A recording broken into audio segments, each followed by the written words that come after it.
Are you crazy? How are you gonna survive those zombies? Gonna be a nerd. Hi everyone, welcome to Priority Holder. Today we'll be playing Red-Green Ponza Round 2 in the Timeless format. Now I needed to revisit it because now we have Chrome Mox and wanted to see how this deck can function with it. So Chrome Mox plus the potential acceleration of Ragavan and acceleration of Deathrite Shaman allows you to slam like turn 2 Blood Moons or turn 2 Stone Rains and like really interfere with the opponent's game plan. And once we have them like stumbling, then we slam like powerful Planeswalkers like Minsc and Chandra and just try and close the game. We also have Fury for like dealing with quick starts from the opponent. But yeah, let's deny some mana. Alright, so this is a pretty great hand. Potential turn 2 Moon. So we'll have to see if the opponent has anything to say about that. Alright, red-white land, Lurrus Companion into Ragavan. You know, it's definitely an energy deck. Ragavan sucks because it means you're going to start generating treasures, which can help them at least start playing around the moon a little bit. So we could Bonecrusher it down. And that's probably what I'm going to do here, but I'm going to wait to the opponent's turn. They typically don't play protection spells, and if they like a spare Ragavan, we don't want them to be able to like dash it out. So we're going to wait till it's not possible for them to dash something else out. Alright, so then they fire off into Johnny. Now, that does change the equation. I am still going to just hit the Ragavan here. A Johnny is pretty problematic. But if we slam a Blood Moon here, we could lock them out. Like if they have Ocelot Prides and other stuff, now we could lock out some spells. If they have like a Goblin Bombardment, then we're just toast. So we're gonna see if this Blood Moon can do some work here. It's down pretty early. And okay, Unstable Avian. Alright, it's not a bombardment. It's still bad because that can help draw them out of it. Like if they find like an Amped Raptor. That is still pretty bad news because they can induce in a Johnny flip with the Galvanic Discharge, and they had the red permanent out. So I was sort of shocked they didn't just flip their Johnny anyway. But I guess they could do it on our turn, but they do miss out on an activation. So given the Galvanic, I just want them to use it up and not flip the Ajani. So this is exactly what wanted to happen. So the Bonecrusher is just bait. I'm happy to see it eat the discharge right here. What we really want to survive is Minsc. Now Minsc is vulnerable to like Bolt and Galvanic Discharge since when it enters there's like an ETB, so it gives the opponent a window to respond before you can activate it, unlike most Planeswalkers. So opponent just puts Lurrus to hand. That's like perfect case scenario. They don't have even means of playing Lurrus, so we are still not dead. So we could Minsc, or we could just try and Shatterskull both their creatures and before they decide to try and like flip an Ajani. If they have a Bolt or a Discharge here, this goes really poorly. But fortunately, they did not. So Ajani's off the board, and we'll be able to start playing threats at our leisure pretty soon. Alright, so opponent is just getting wrecked by this Blood Moon, so it's just, this is fortunate because it could really go the other way if they had, Amped Raptors and stuff. So, but they happen to have all white cards in hand. So we're gonna create Boo, we're gonna start dumping counters on it, and we could play Ragavan. We're hoping to close this out before the opponent can like draw their way out of this. So crash in with the Hamster and holding off on the FOMO. Alright, so opponent's dashing Ragavan, and they want to like create a treasure, so we're just gonna trade off Ragavan and also preserve our Planeswalker because Boo's gonna be able to kill them pretty dang quick. Alright, another Ragavan's pretty sweet right there. One thing you could do in a pinch is dump counters on a dashed Ragavan because it has haste. We don't need to do that right now. It's better just to keep them on Boo. We will dash it though because it's gonna like rebate some of its mana, and we might be able to pull like a lightning bolt. Oh, we pull a Goblin Bombardment, so that's perfect. So if we just slam FOMO and then follow up with Goblin Bombardment, we can just toss all of our creatures at their face and kill them. So I'm going to speed through that part because it takes a little while to execute. But yeah, managed to kill them with one of their own win conditions, and we're moving right into the next game. So have our basic forest already and some red sources, so we could protect ourselves from our own Blood Moon if it comes to it. Just gonna slam the Ragavan. If we could start amassing treasures, then we can play an early Minsc, which could be pretty strong. Alright, this is bad news. Black Source into Dark Ritual. Thoughtseize. So let's see like what they think is most problematic. Alright, yeah, makes sense. Minsc can be pretty problematic for black decks. So as the opponent swamp cycles, please whip bind the like button if you like seeing mana denial decks. Okay, turn 1 troll from the opponent is pretty strong, but they took a huge chunk of life in order to do that. So, and now that they have a basic swamp in hand, I'm just going to pitch the Blood Moon, and that's why FOMO's in here. Like, FOMO just does a whole lot. It can, you know, increase the speed of your kills with its Delirium, and it could pitch like your situational cards. For example, like when Blood Moon is not good, it's really bad. So the opponent already has themselves covered, so I'm getting rid of the Blood Moon. Deathrite is tough. I actually thought about that for some time because it's pretty strong, it's black, and can like sort of grind out the game, but I wanted something a little more punchy like a Planeswalker. Alright, Necropotence is pretty tough, so I'm going to speed through Necropotence. It just takes an eternity to get through it. So the opponent is going pretty deep, but they don't have a ton of life to work with. Alright, so they're down to 4. And I'm like thinking about, like, alright, do I Stone Rain them? But then the opponent just packs in. So they must have gotten like Necro locked, where they didn't give themselves enough, like they didn't draw like a March, the Black March, and they just didn't have enough life to keep the cards flowing. So they pack it in. Anyway, we're into the next game. Turn 1 Faithless Looting is so really gonna slam the Deathrite Shaman and hope that it sticks, because this is definitely a graveyard deck that we're facing. Alright, another Faithless Looting. Was real eager about the turn 1 or turn 2 Blood Moon, but the opponent is on all basics and they're a Faithless Looting deck, so we really need to cover ourselves against Reanimate. So thinking about that, definitely not a Blood Moon turn. Gonna just play a Ragavan and hold up green activation on Deathrite. And because we are a Blood Moon deck, I'm not running any swamps. It's already a stretch just to get the forest, you know? So we're hoping to activate the black mode on Deathrite through treasure tokens and other Deathrites and stuff like that. So the opponent attempts to persist and Eldrazi. This is one of those like Reanimator decks that puts like a nasty sort of Annihilator Eldrazi into play. So making extra certain I'm exiling the correct one, and that was, and the opponent's just packing in that. That was their whole game plan, and if we just hold up Deathrite, we can shut it down. So an awesome Deathrite win right there, and that's why you play that. In my first iteration of this, I was playing birds because I wasn't always certain, you know, with early moons that there'd even be that many lands in the graveyard, but I did find that lands just find their way to the graveyard. You can discard them, opponent usually fetches sometimes, so I decided to go for Deathrite. And birds are just vulnerable to Bowmasters, and Deathrite is so useful, and like that last matchup is a perfect example. Alright, so we get Thoughtseize, the opponent takes the Blood Moon away. Although it doesn't seem like it'd be that amazing against them, they already have 1 basic. Gonna go ahead and play FOMO, and it's not clear if the opponent is like a creature deck like Psychic Frog or if they're an Omniscience deck. If we knew they're Omniscience, we'd just get rid of Fury, but just hedging my bets, getting rid of a FOMO that could come back to bite us though. Alright, assembled the team. Alright, so now it's clear that they're Omniscience combo. That would have changed what I discarded before, so trying to think about what to do.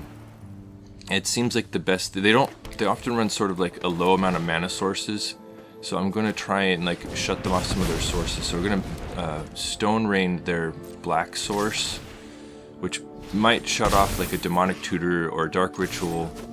Might even keep them off Show and Tell. So we already have Delirium, so we are able to get a couple attacks in. So like really hoping to just buy a little bit more time to finish them.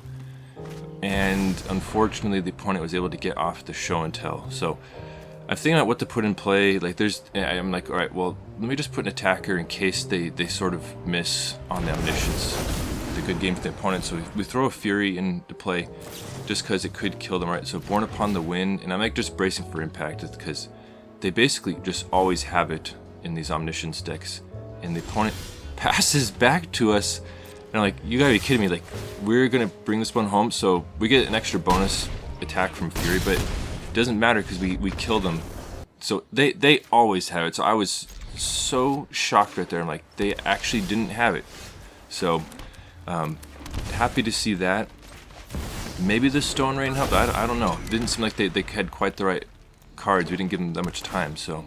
Alright, this could be another Omniscience deck based on the lands we've seen, like, you see those blue-green surveils, that's like a pretty big giveaway.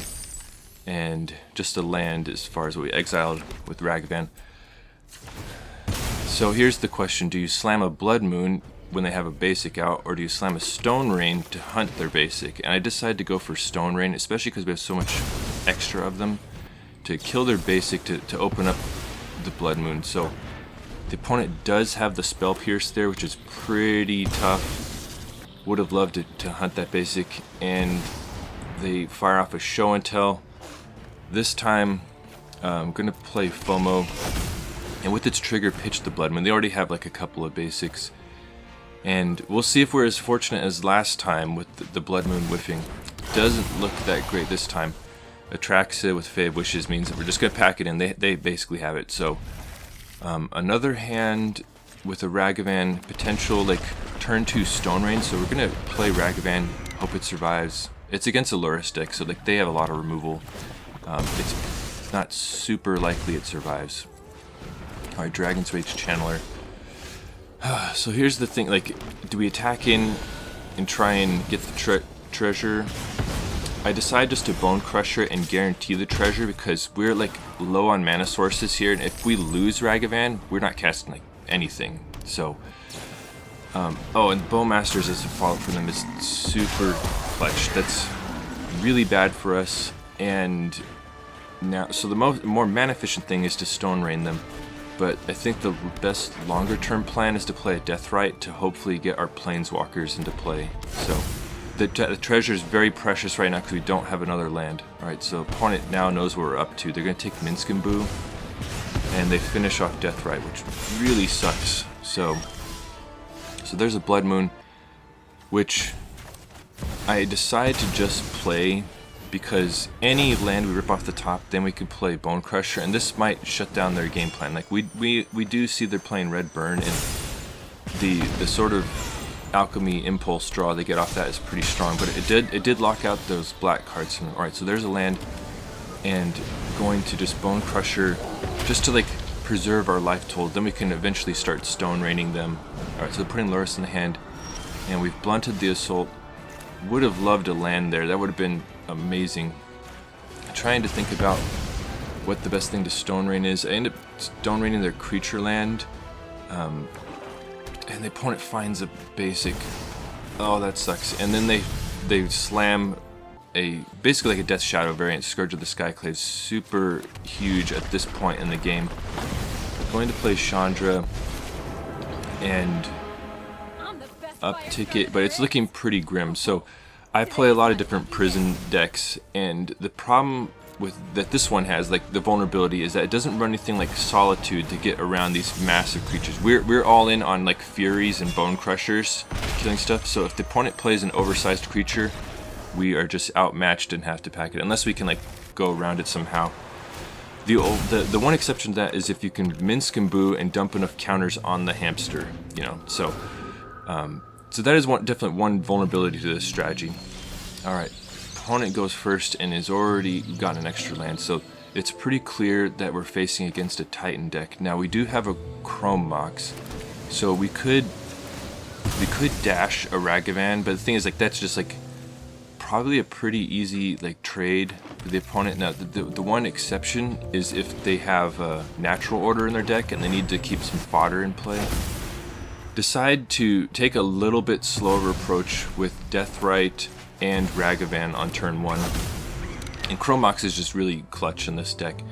It makes the strategy more potent, but it makes Blood Moons in the metagame a little less strong because the opponent can Chrome Mox their way out of it some portion of the time. So, alright, now that's a really clutch tutor from the opponent. They grab a Blast Zone, seeing how much like we've indexed on 1 mana creature. So we're going to offer the trade here. Once again, happy to take Natural Order off the table also.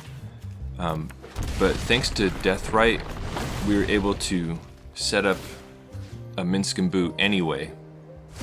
So this is a turn 2 Minsc, so pretty dang strong. Alright, so we're going to create the hamster, dump some counters on it, and hope to start crashing. Now that was like a post-combat one, getting the other thing off the battlefield, so maybe could have try that pre-combat anyway. Alright, so we're not going to create the hamster. The opponent passes with mana open. They haven't actually played the Blast Zone yet. I'm trying to think about what they could have. Like, they could have, like, Endurance, possibly. So I'm going to dump some counters on the hamster. Try and decide if I should dash Ragavan. It seems pretty good here, because if we empty our hand and then play FOMO, it's just like a free draw. So, going to crash in with Ragavan and the hamster, holding back Deathrite Shaman in case like, it's unlikely to we're ripping anything useful off their deck. Okay, so the opponent plays an Archmage's Charm and grabs their Titan. Now they already have a Castle Garenbrig, so it means Titan's coming down next turn. We don't find anything useful, so we've at least banked a treasure and we can just draw off FOMO. So Fury is pretty good there, and Ragavan bounces back to our hand. So that's nice because we have guaranteed pitch cast Fury. Alright, so let's see what the opponent does. They're just going to slam Titan. And the opponent is trying to stabilize. So they grab a Colony Garden plus Field. So it's going to put a bunch of blockers in play. The problem is we basically already have them dead. So what we can do is on their end step, activate Deathrite Shaman off the treasure. Just grabbing something to ding them for 2.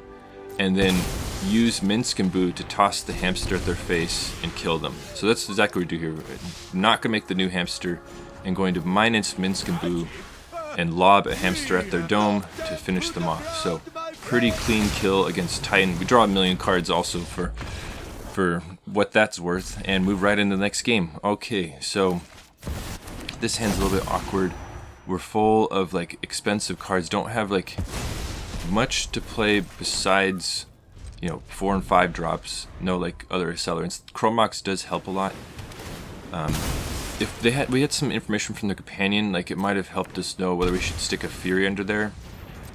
And it's like, you know, Fury's amazing against energy. Like does very little against Omniscience, unless you can cheat it in the play, which we can't do. So we're going to keep the mana sources that we can find. So keeping Shatterskull, I'm just going to play it tapped right here. We have the Fury, but we'd love for the opponent to play some other stuff that we can also kill. So, alright, so the opponent plays Ocelot Pride. Now the Fury's looking a lot more juicy. We'd love for them to play like a Ragavan also, so we could really clean up things. But as it stands, Fury's going to kill all 3 of their creatures, which you can't really complain about that. There is an argument to, well, I guess the nice thing about this is that we can pitch cast Fury and still slam a Minsc and Boo. And I don't love this priority pass right here, because that means with like the unique situation that Minsc and Boo presents, if the opponent has a bolt, they can kill it before we get to activate it. So that is one advantage of keeping Chandra there, is because we can hold priority and get it above bolt range right away. But if it's a Galvanic Discharge, then we're screwed either way, because they already have some energy banked. So here comes the ETB, and they're letting us make the hamster. So we're going to dump the counters on it. I'm like, do they have swords or something? I'm trying to figure out what they have. So either way, we're just going to crash them with the hamster and see what happens. So feeling pretty good after that turn. And then the opponent fires off the bolt. So that was a misplay by them, because they could have killed Minsc before we activated it. Now Minsc is dying anyway because of Flage.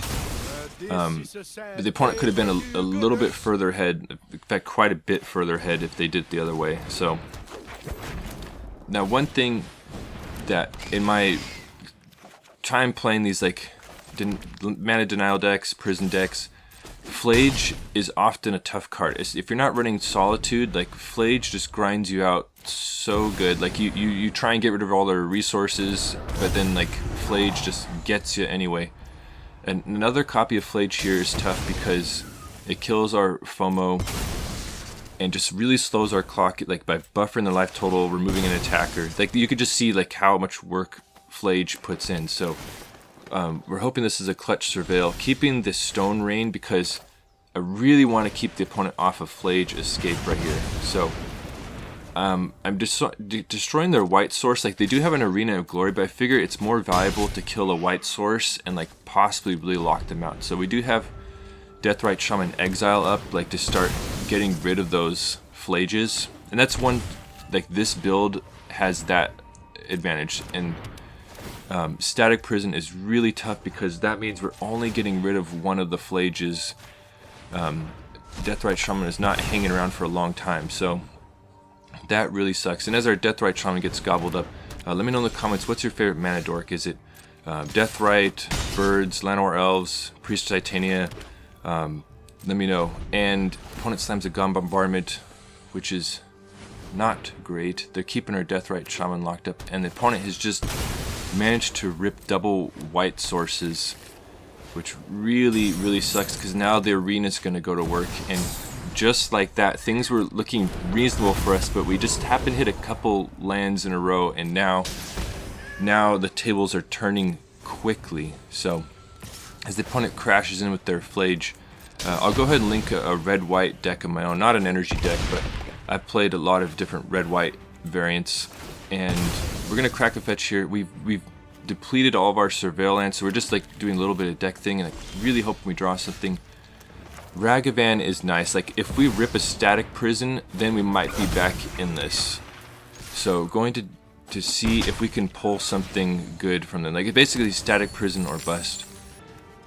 Now we do find a Phlage that I don't love adding another Phlage to the graveyard, but I do love that it can possibly buy us enough time to try again with Ragavan next turn. So the opponent could have bombarded our Ragavan Phlage, but I think not doing that there is just way valuable. Like Phlage just ends the game so quickly. So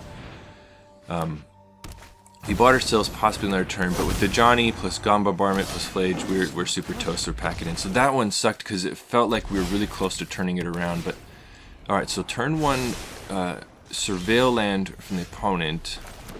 We're facing another red-green deck. Getting rid of Fury here because we have sort of a high mana value hand. We would just want mana sources at this point. Alright, so opponent's also rocking FOMO, and then we see them drop the like red-green signpost to uncommon from Duskborn.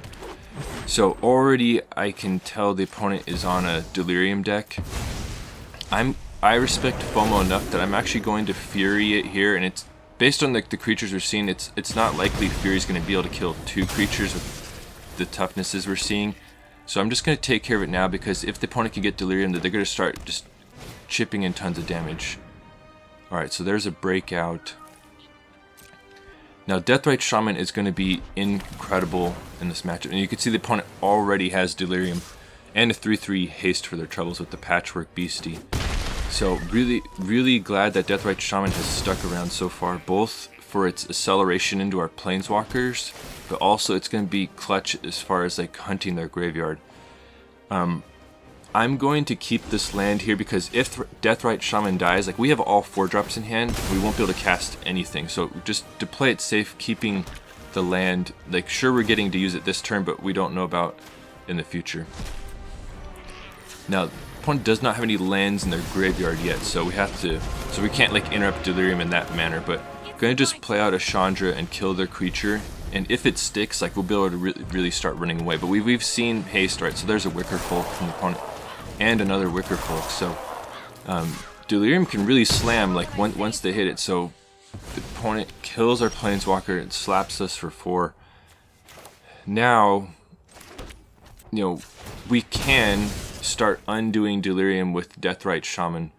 The problem is we just don't have quite enough mana. Like we can play a Planeswalker or use Deathrite Shaman on their graveyard, and I decide, given like our surplus of Planeswalkers, just to start like just keep removing threats off the board and like let Deathrite Shaman take over later on. So maybe it's a budget constraint.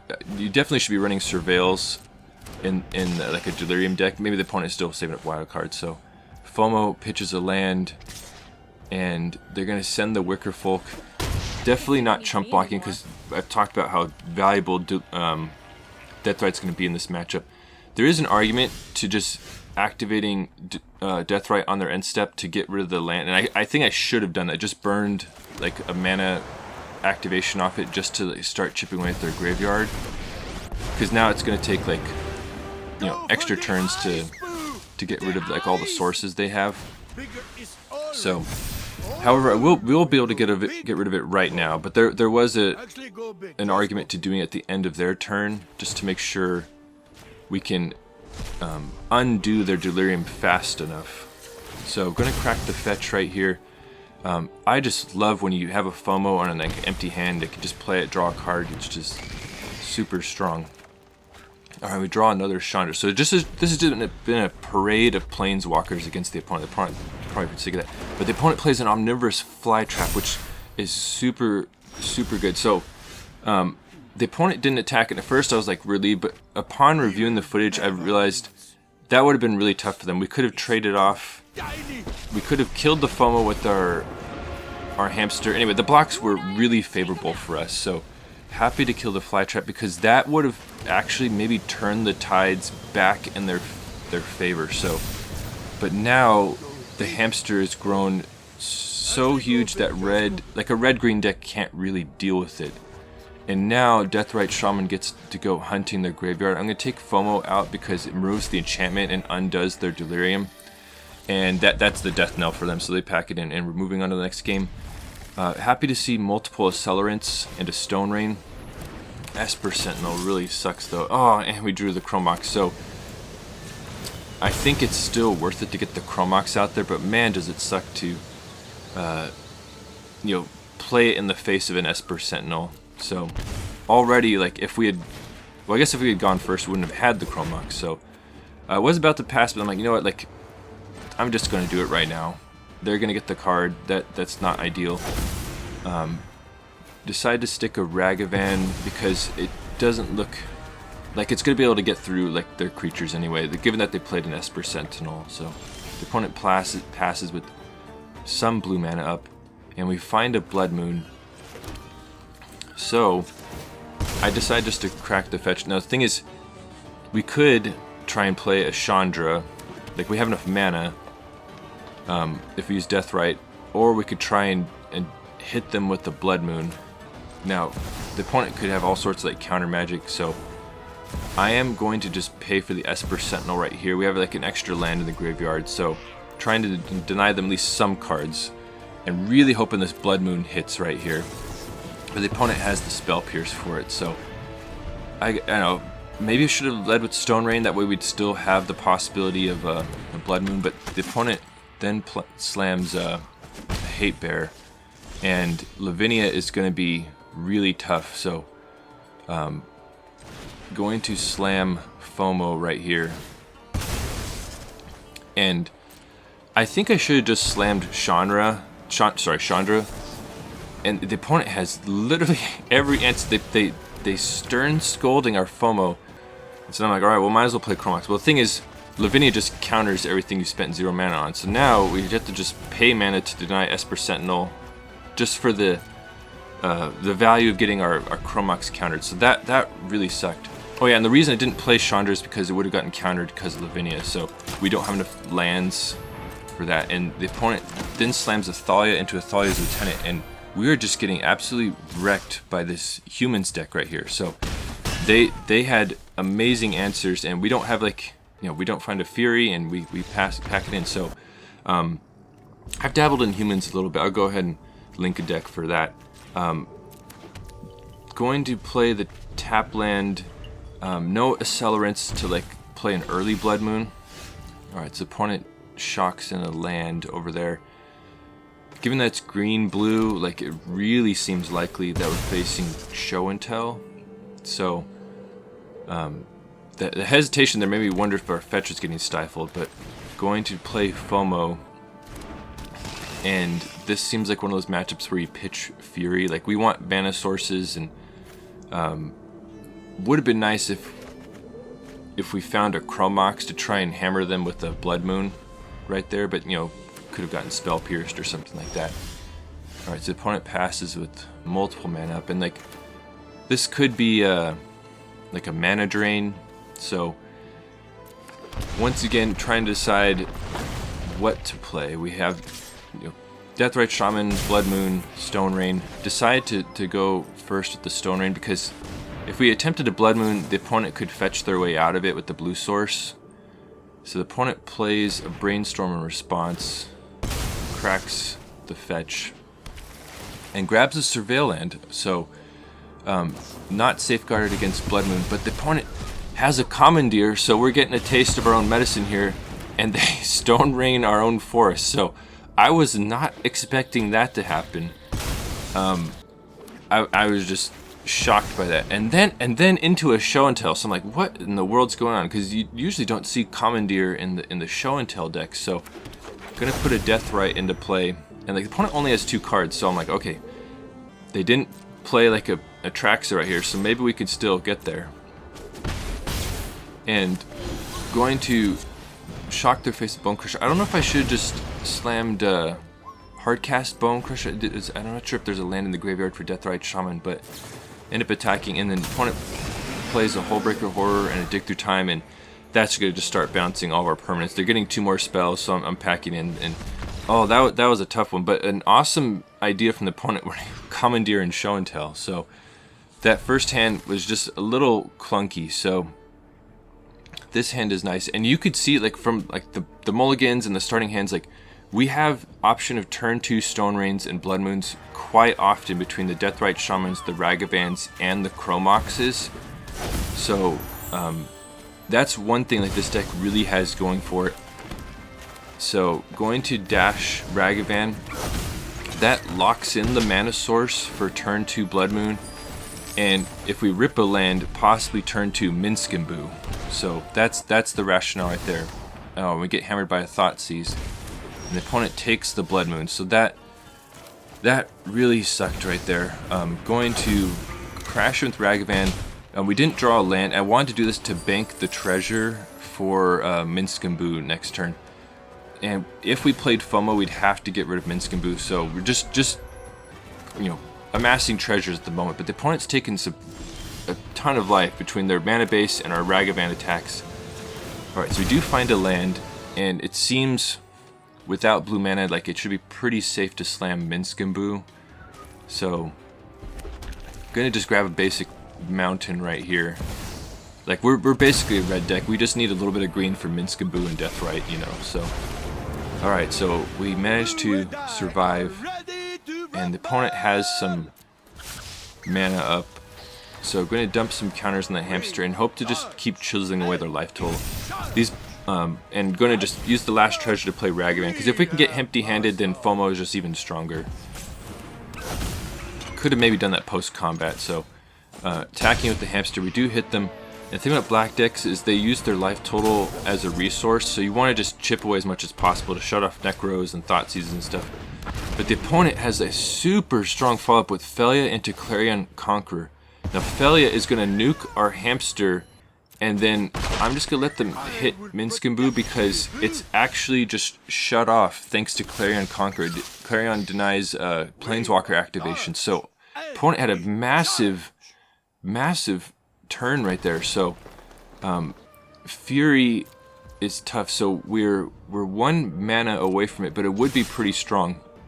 Now this is a chump attack right here, but I really valued getting them down to 1 life, because that's going to affect their options for future turns. And Felia is a very dangerous card to have around. Alright, getting our FOMO swords is not ideal. So Felia is going to attack, and Felia could really easily take the game over right here. They're going to get rid of our hamster, but I could also see them getting rid of our Chrome Mox in that situation. I guess if they didn't have a blocker, they have to get rid of the hamster. So the opponent falls to 1, but then they reanimate our Ragavan and they die. Well, that was great. Ponza is just a classic Magic archetype. Just mana denial into threats is just tried and true. And I really like the Accelerator package here. The Deathrite Shaman, Ragavan, and Chrome Mox really give you tons of options. You saw many opening hands where we had potential turn 2 Stone Rains and turn 2 Blood Moons. So this deck really has that going for us. Really enjoy having some way to deal with dead cards. So in this case, I'm playing FOMO because Blood Moon is very situational. If the opponent leads on a couple basics, then it does nothing. So I like having profitable ways to use it. And so this deck can either tuck a Blood Moon under a Chrome Mox or pitch it into a Fury, or rummage it away with FOMO. There are some other things you could play in this slot, such as Fable of the Mirror Breaker or Seasoned Pyromancer. So I like this because it's 2 mana value. It gives it an early play, and can get Delirium and go crazy, but these are also some fine options. one thing is you could stick a Blood Crypt in there to try and activate Deathrite Shaman a little more consistently. Wouldn't be that high of a cost to do so. I just didn't really find it necessary, but I wouldn't fault you for trying that. Another one that I'm very curious about is Magmatic Hellkite, because it's like a pretty strong finisher, also in the mana denial plan, like, and the fact that it stuns the land, like, it does possibly unlock the opponent from Blood Moon, but the fact that it stuns it might be like enough to like close out games. So anyway, that's the deck. Thanks for watching the video. I hope you enjoyed it, and if you want to see even more nonsense, please consider subscribing. And if you're already subscribed, thank you for your support. Your engagement with the channel helps me know what the people want. Thank you.